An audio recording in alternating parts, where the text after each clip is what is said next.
Started smoking weed and acid about 13. By 17 years old, I was probably a full-blown heroin addict.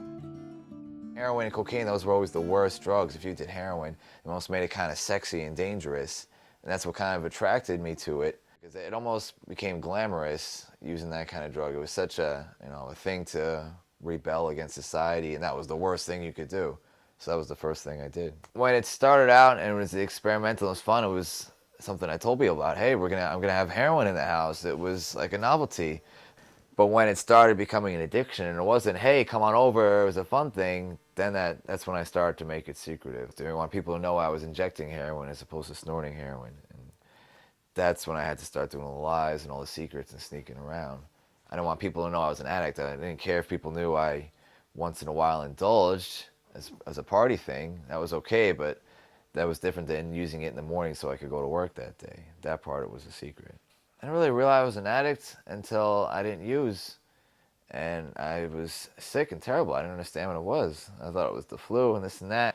A lot of my normal friends that I would, we'd hang out, smoke a joint, and see a concert, go to the movies, they kind of drifted away. And the only people that I was surrounded with were all heavy drug addicts, people that didn't work or they stole support to have. Those were my only friends. The rest of them left, because they got a feeling something bad was going on here.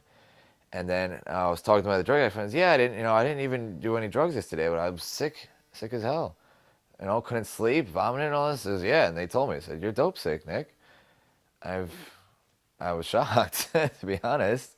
I've used before and then wouldn't use for a couple of days and I'd be fine. And then whatever happened, I tried it again and it didn't work like that.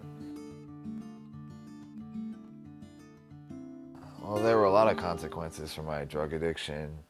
A lot of them that, even though I'm sober now, are still going to follow me around for the rest of my life. I started out, went to college, and I got a degree, and I started working in radio.